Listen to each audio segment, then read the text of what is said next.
예수를 믿되 참 예수님 마음에 합당한 믿음으로 서는 저와 여러분 되시기를 주님의 이름으로 축복합니다. 오늘 37절 말씀은 한번 같이 읽어볼까요? 37절입니다. 자, 시작. 이렇게 많은 표적을 그들 앞에서 행하셨으나 그를 믿지 아니하니.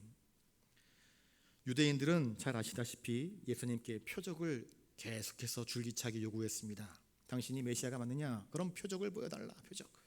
표적을 보여주면 우리가 당신을 믿겠다. 참 많이 요청했습니다. 표적, 특별한 기적, 하나님의 사인을 보여달라. 요한복음에서 요한은 특별히 7가지 표적을 선별해서 기록하고 있습니다. 첫 번째 기적이 무엇입니까? 가나 혼인잔치에서 물이 변하여서 포도주 된 사건. 이것은 우리 주님께서 만물의 조성자이심을 친히 나타내주는 특별한 사건이었습니다. 여러분, 물은 포도주가 되지 않습니다. 될 수가 없습니다. 화학적인 반응으로도 일어날 수 없는 사건입니다. 그런데 우리 주님은 그러한 권능을 행하실 수 있는 분이심을 나타내 보여주셨습니다. 또 요한복음 4장에서는요, 가버나움에서 왕의 신하의 아들의 질병을 고쳐주십니다. 질병도 주님의 손 아래에 있음을 나타내 보여주신 것입니다. 또 이어서 요한복음 5장에서는 베데스다에서 38년 동안 병들어가지고 베데스다의 연못이 동하면 천사가 그 연못을 퉁 치면 이제 진동이 일어나서 파문이 일어나게 될 터인데 제일 먼저 뛰어들어간 사람이 산다라는 소문이 있었습니다. 전설이 있었습니다. 그래서 베데스다의 집에는, 베데스다 연못가에는 수많은 환자들이 질비하니 대기하고 있었습니다. 그런데 이 38년 된 환자는 한 번도 자기 기회를 경험해 보지 못했습니다. 남들보다도 더 먼저 뛰쳐나간 사람들이 있어서 한 번도 그 은혜를 경험하지 못했습니다. 베데스다, 우리말로 하면 자비의 집이라는 뜻입니다. 자비의 집. 그런데 그는 거기서 한 번도 자비를 경험해 보지 못했습니다. 그런데 주님께서 그 38년 된 병자를 고쳐주십니다. 주님만이 자비의 하나님이신 것을 나타내 보여주신 것입니다. 요한복음 6장에서는 오병이어의 기적을 일으킵니다. 주님께서 그들에게 말씀을 전하십니다. 천국 복음을 선포하십니다.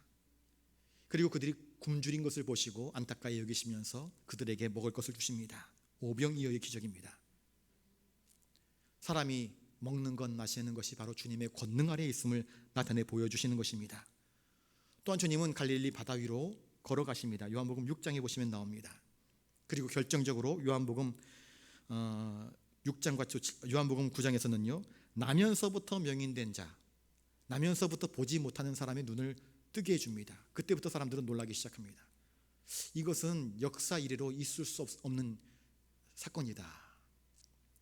그리고 아까 결정적으로 요한복음 11장에서는요, 죽은 나사로를 다시 살리십니다. 장사까지 다 치루었습니다. 무덤에 시신이 안치되었습니다. 그런데 그 나사로가 살아서 돌아왔습니다. 그런데 이 놀라운 표적을 보고 많은 사람들이, 그것을 본 사람들이 믿었으나 그 소문을 들은 사람들은 예루살렘 성에 있는 유대인들, 서기관, 세리, 제사장들은 사람들을 충동질하여서 오히려 예수님을 잡아 죽일 계획을 세웁니다.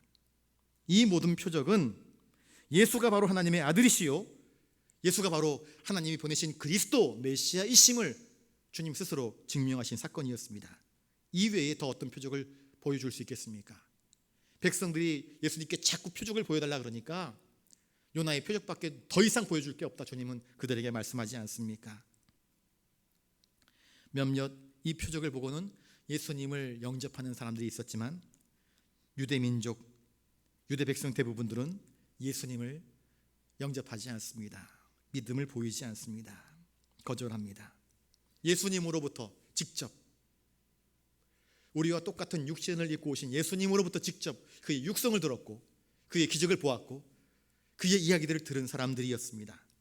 그럼에도 불구하고 믿지 않았던 것입니다. 요한복음 1장 11절에 자기 땅에 오매 자기 백성이 영접하지 않았다, 그렇게 말씀합니다. 여러분, 신앙이란 무엇인가? 신앙은요, 복음을 전하는 자에게 문제가 있는 것이 아니라 복음을 받아들이는 자의 자세에 문제가 있는 것입니다.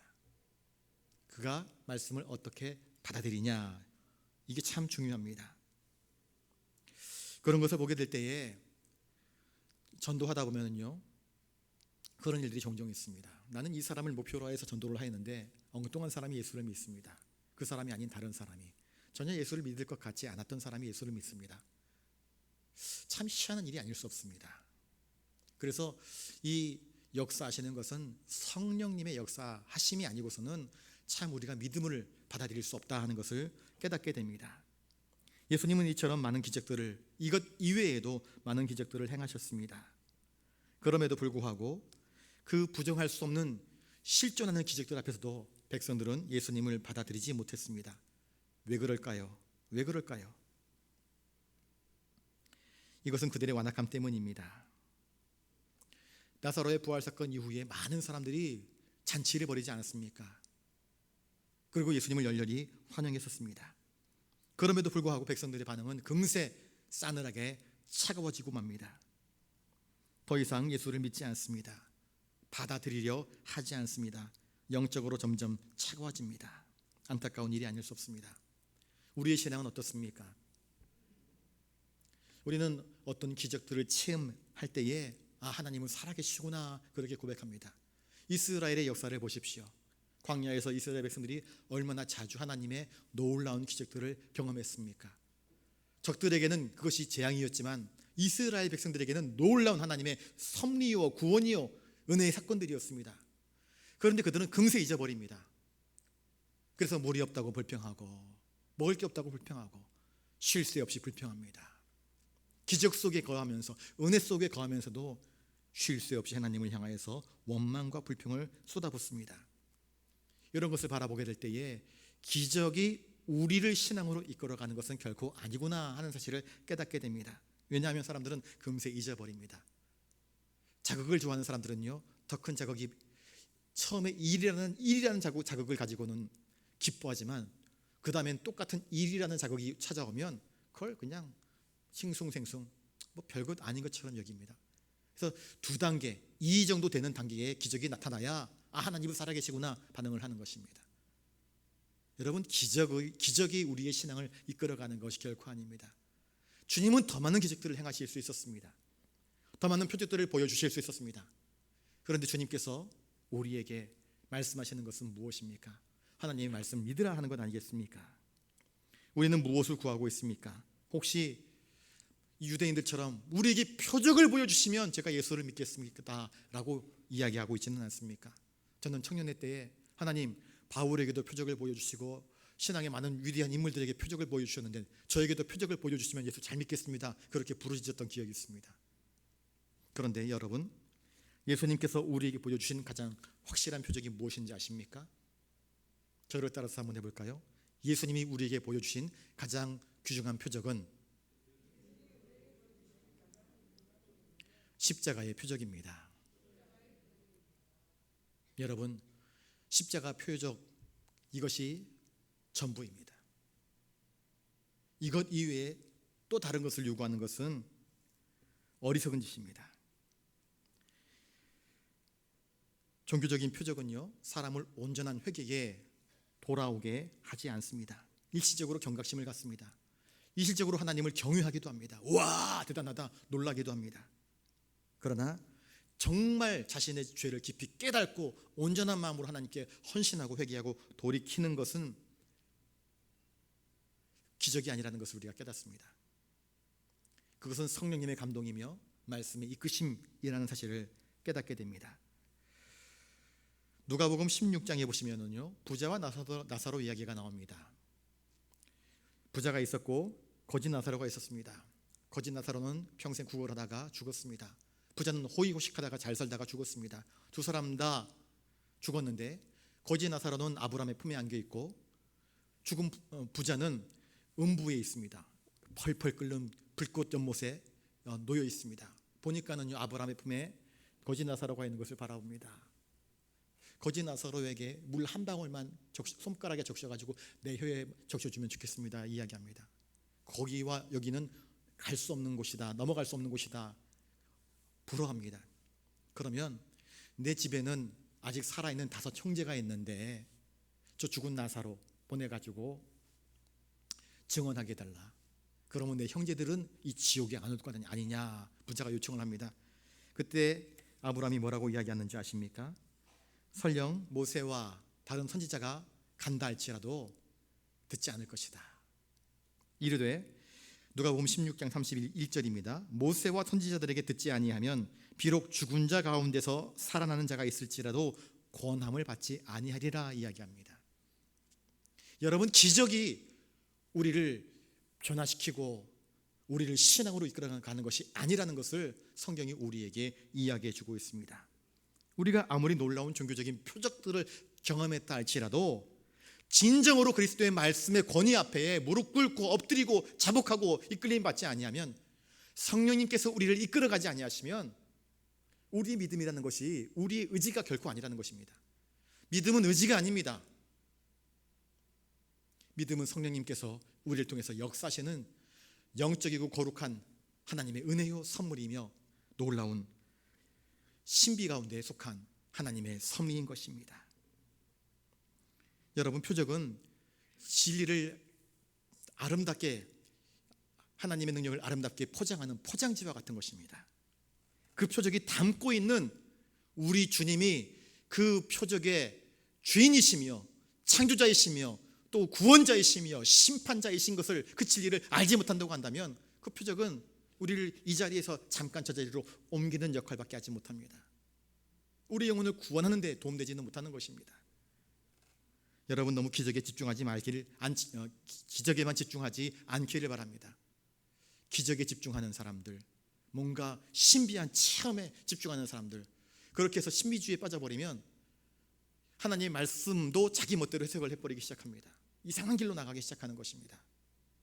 여러분, 우리는 항상 말씀으로 새로워지는 교회, 말씀으로 새로워지는 성도가 되어야 할 것입니다. 거듭 말씀드립니다. 기독교에서 가장 큰 표적은 예수 그리스도 그분이십니다. 하나님의 아들이 우리를 구원하시기 위해서 이 땅에 오셨다. 우리와 똑같은 몸을 입고, 하나님의 아들이 우리를 사랑하셔서 우리를 구원하시기 위해서 나 대신, 우리 대신 우리의 죄값을 치르시려고 대신 십자가에 못 박혀 죽어주셨다. 이 기적이야말로 가장 확실한 표적입니다. 그리고 죽음으로 끝이신 것이 아니라 죽고 난 이후에 사흘 만에 부활하셔서 우리에게 영원한 부활의 산소망이 되어주실 뿐더러 우리를 위해 미리 천국에 먼저 올라가셔서 우리를 위한 하늘의 처소를 예비하고 계신다, 주님은 친히 우리에게 말씀하지 않았습니까?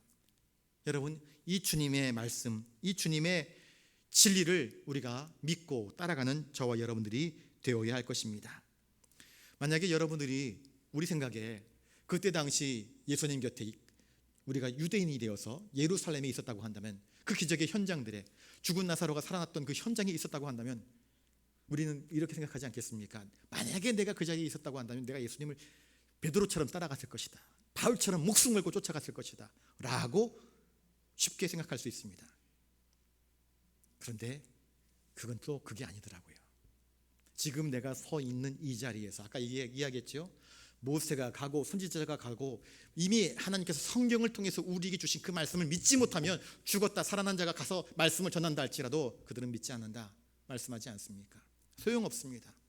예수님이, 하나님의 아들 예수님이 직접 와서 말씀하시고 직접 와서 기적을 보여주는데도 불구하고 믿지 아니하려는데요. 참 이것이 어려운 것이 아닐 수 없습니다. 그들은 눈뜬 소경과도 같은 사람들이었습니다. 진리가 선포되지만 진리를 받아들이지 않는 이러한 아이러니. 그런데 이것이 바로 이사야의 예언된 내용이었습니다. 자, 38절 말씀을 같이 한번 읽겠습니다. 시작. 이는 선지자 이사야의 말씀을 이루려 하심이라. 이르되 주여 우리에게서 들은 바를 누가 믿었으며 주의 팔이 누구에게 나타났나이까 하였더라. 이 말씀은 이사야 53장 1절에 있는 말씀을 인용한 것입니다. 선지자는 뭐 하는 사람입니까? 선지자는요, 철저히 하나님께서 말씀하신 것, 하나님께서 보여주신 것을 하나님께서 들려주라 한 그 사람에게 찾아가서 전달하는 책임을 맡은 사람이 선지자입니다. 선지자는 하나님이 이렇게 말씀하셨습니다. 대언하는 것입니다. 대언하는 것입니다. 하나님 말씀에다가 살 붙이고, 이거는 조금 내가 듣기에는 좀 거슬릴 것 같으니까 너무 세네 하나님, 어떻게 멸망을 이야기하고 심판을 이야기합니까? 그거 쏙쏙 빼버리고 조금 부드럽게 바꾸어서 말을 보태거나 빼거나 해서 주물럭주물럭거려 가지고 양념해 가지고는 전달하는 것, 그건 선지자 아닙니다. 개그맨들은 그렇게 해도 됩니다. 시사를 풍자하면서 말을 좀 섞기도 하고 빼기도 하고 사람들을 웃게 되니까 그렇게 해도 됩니다. 근데 선지자는 그렇게 하면 안 됩니다. 고스란히 하나님께서 말씀하시는 대로 말씀하시는 사람에게 100%로 전달해야 됩니다. 이게 선지자의 사명입니다. 그들은 미래에 있을 일을 하나님께서 보여주신 대로 예언하거나 또한 하나님께서 이 백성들에게 혹은 그 사람에게 말씀하라 하신 그 말씀을 전달할 책임이 있었습니다. 그러니까 이스라엘 백성들과 하나님 사이에서 대언자의 역할을 하면서 백성들을 영적으로 지도하는 역할들을 선지자가 감당했던 것입니다. 하나님의 선지자들이 구약에서 장차 오게 될 메시아에 대한 수많은 예언들을 하였습니다. 그리고 예수 그리스도께서 마침내 성육신으로 우리 가운데 찾아오셨고 십자가 구속 사역을 통하여서 하나님의 말씀이 친히 이루어졌습니다. 이것은 하나님께서 자신이 하신 말씀을 반드시 이루시는 신실하신 하나님, 시건치 아니하시는 하나님이시라는 것을 우리에게 증명하는 것입니다. 여기서 우리에게 들은 바 하는 것은 이 하나님께서 주의 종들에게 맡기신 하나님의 거룩한 메시지를 이야기합니다. 또 주의 팔이라고 되어 있는데 하나님의 손, 하나님의 팔은요, 하나님의 권능, 하나님의 힘을 상징하는 것입니다. 이스라엘 백성들이 출애굽할 때에 하나님께서 강한 손과 편팔로 너희를 거기서 인도하여 냈다, 그렇게 말씀합니다. 하나님의 손, 하나님의 편팔로 그들을 붙잡고 건져내셨다 말하는 것입니다. 이것은 하나님의 권능, 능력, 구원의 능력을 상징하는 것입니다. 이 말을 쉽게 풀이하면 주여 우리가 전한 당신의 메시지를 올바로 받아들여서 믿은 자가 누구며 또 당신이 베푸신 능력을 보고 그것을 마음속에 간직한 자가 누구입니까? 이사야는 멀리 유대인들의 그 불신을 하나님의 성령의 감동으로 내다보면서 예언하고 있는 것입니다. 어찌 보면 이것은 이사야의 탄식입니다. 사람들이 믿지 않는 것은 비단 이사야 때뿐만이 아닙니다. 하나님의 아들 예수 그리스도가 이 땅에 오셔서 친히 말씀하시고 친히 표적을 보여주셨지만 당대의 유대인들은 예수님을 온전히 영접하지 못하였습니다. 지금 이 시대라고 다를까요? 이 시대에도 동일한 주의 복음이 선포되어지지만 나는 그것과 아무런 관계가 없어. 나의 관심은 그것이 아니요. 나는 오늘 소 팔아야 되고 장사해야 되고 결혼해야 되고 일해야 돼요. 나는 얼른 즐겨야 돼요. 놀아야 돼요. 복음과 상관없는 길들을 걸어가는 사람들이 참 많습니다. 나와 예수랑 무슨 상관이 있느냐, 그렇게 말하는 사람들이 많습니다. 여전히 자기 땅에 오매 자기 백성이 주님을 영접지 아니하는 현상이 오늘 이 시대에도 벌어지고 있는 것입니다. 오직 극소수의 사람, 하나님의 예정하신 사람, 택하심을 입은 사람들만이 주를 영접하는 것입니다. 주님께서 죽은 나사로를 장사된 지 나흘 만에 살려내셨지만 그 기적을 보면서 그들은 그 기적이 하나님의 구원하시는 선하신 능력의 편파인 줄, 오직 하나님의 권능인 줄을 알아채지 못한 것입니다. 참 안타까운 일이 아닐 수 없습니다. 자, 39절을 읽습니다. 시작. 그들이 능히 믿지 못한 것은 이 때문이니 곧 이사야가 다시 일렀으되. 믿지 못한 이유를 오늘 본문은 이야기해 주고 있습니다. 왜 믿지 못했을까? 40절을 계속 읽습니다. 40절 시작. 그들의 눈을 멀게 하시고 그들의 마음을 완고하게 하셨으니 이는 그들로 하여금 눈으로 보고 마음으로 깨닫고 돌이켜 내게 고침을 받지 못하게 하려 함이라 하였음이더라. 이것을 우리가 잘 해석해야 됩니다. 그러면 하나님, 일부러 하나님께서 그들에게 믿음을 주지 아니하신 것입니까? 그들의 눈을 일부러 멀게 하시고 그들의 마음을 완고하게 하셔서 믿음과 상관없는 사람으로 만들었으면, 그러면 사람들에게 책임이 있는 것이 아니라 하나님께 책임이 있는 것 아닙니까? 라고 우리가 생각할 수 있는데, 여러분 이것을 잘 생각해야 됩니다. 유대인들의 불신앙은 하나님께서 의도한 대로 이루어진 것이 결코 아닙니다. 하나님의 예정은 우리 인간에게 하나님께서는요, 자유롭게 선택할 수 있는 그런 인격을 허락하여 주셨습니다. 자기 결정권을 허락하여 주셨습니다. 모든 선택에는요, 그 선택에 따른 책임이 있습니다. 내가 무언가를 선택하게 했을 때에 거기에는 나의 분명한 의지가 담겨져 있습니다. 의지가. 하나님은 우리의 의지가 하나님께 온전히 뒤져지기를 원하십니다. 인간의 자유로운 인간은요, 자신의 선택에 대하여서 책임으로써 그 모든 일들이 이루어지게 되어 있습니다. 그러므로 유대인의 불신앙은 결국 자기 자신들의 선택이며 책임인 것을 성경은 우리에게 이야기해 주고 있습니다. 그들의 눈을 멀게 하시고, 헬라어는 멀테티플로켄이라고 되어 있는데요, 그들의 눈이 이미 멀어서 계속해서 멀어져 있는 상태입니다. 먼 상태입니다. 이것은 하나님의 능력이 나타나는 것을 사람들이 볼 수 없도록 하나님께서 만드신 것이 아니라 예수님께서 그 백성들 앞에서 친히 하나님의 표심팔로서 능력과 기적과 표적을 보여주셨음에도 불구하고 그들이 예수님을 거부하고 끝끝내 예수님을 영접하지 아니하였기 때문에 그들이 죄 가운데 살아가도록 내버려 두신 것입니다. 자기의 정욕대로, 자기의 욕망대로 살도록 내버려 두시는 것입니다. 또한 완고하게 하셨으니, 에오로센이라는 헬라어 단어를 쓰는데요, 돌처럼 감정이 무감각해지는 것을 이야기하고 있습니다.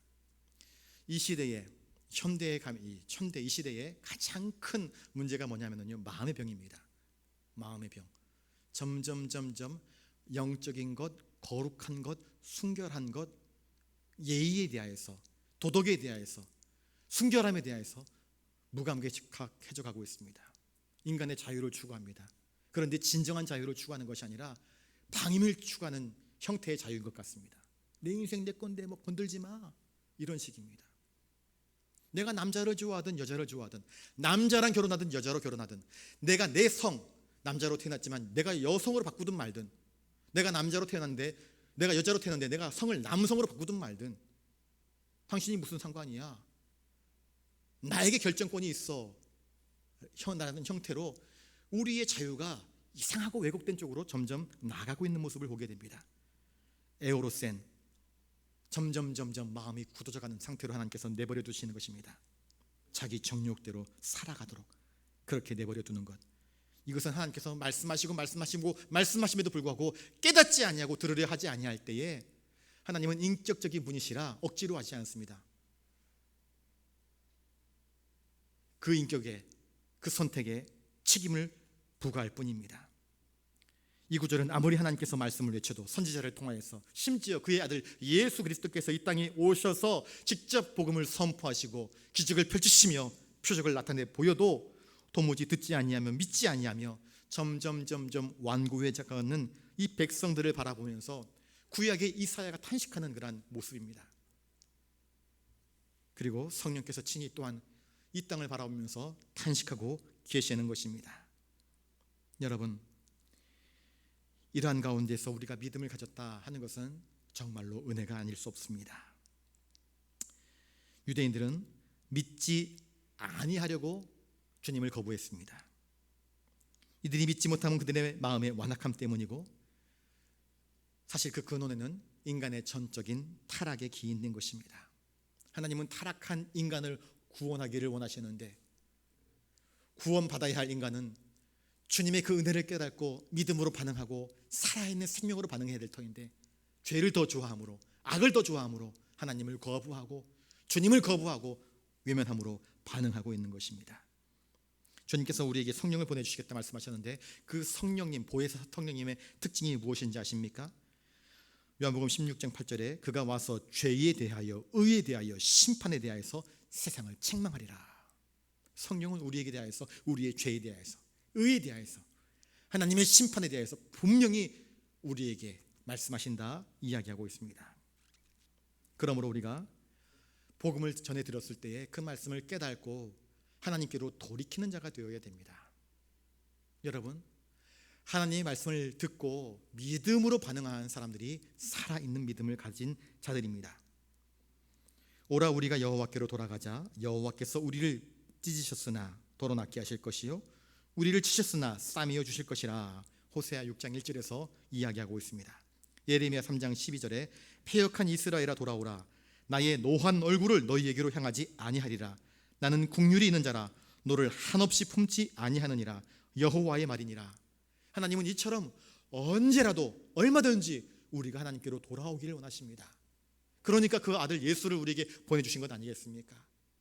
그래서 그 아들 예수 그리스도께서 내 죄를 대신하여서 십자가에 못 박혀 죽지 않았습니까? 그럼에도 불구하고 우리가 주님께 반응하지 않으면 그 책임은 주님에게 있는 것이 아니라 우리 자신에게 있음을 성경은 이야기하고 있습니다. 하나님은 하나님의 거룩한 부르심에 무반응하고 불신앙하고 불순종하는 자를 이제는 내팽개쳐 버리십니다. 여러분, 기회는 항상 주어지는 것이 아닙니다. 기회는 바로 지금 주어지는 것입니다. 지금 우리가 하나님께 믿음으로 반응하지 않으면 우리 눈이 멀어질 것입니다. 먼 상태로 버림받게 될 것입니다. 그런 이 말씀을 듣고 우리는 돌이켜야 됩니다. 불순종에는 약이 없습니다. 그래서 하나님은 그들이 매를 맞도록 내버려 주지 않습니까? 진노 중에 거하게 하십니다. 그제서야 백성들이 뒤늦게 깨닫고 살려주세요, 살려주세요 외치는 모습들을 이스라엘 역사 속에서 우리가 많이 보게 됩니다. 분명한 것은 하나님이 약속하신 예언의 말씀들은 반드시 이루어진다 하는 사실입니다. 하나님은 진리이시기 때문입니다. 오늘 이 말씀을 통해서 우리가 은혜를 깨닫고 또 더 많이 기도하고 나의 믿음은 어떠한가, 여전히 표적을 구하는 고 있지는 않은가, 참된 신앙인인가, 아니면 그때그때 신앙인인 것 같기도 하고 신앙인인 것 같지 않기도 하고. 여러분, 참된 신앙은요 상황과 환경을 초월합니다. 변치 않습니다. 이럴 땐 신앙인인 것 같고 저럴 땐 신앙인인 것 같지 않다, 그것은요 신앙이 아닙니다. 가짜입니다. 바라기는 우리의 신앙이 참된 신앙, 말씀에 반응하는 신앙, 하나님의 뜻에 기꺼이 순종하는 신앙 되실 수 있기를 주님의 이름으로 축복합니다. 기도하겠습니다. 주님, 우리의 신앙이 표적을 구하는 초보의 신앙에서 벗어나 이제 주님의 말씀을 좇는 자가 되게 하여 주시옵소서. 가장 위대한 표적인 예수 그리스도의 십자가와 그 사랑을 바라보면서 다만 감사하고 다만 기뻐하며 다만 주님을 온전히 따를 수 있는 믿음의 진보가 있게 하여 주시옵소서.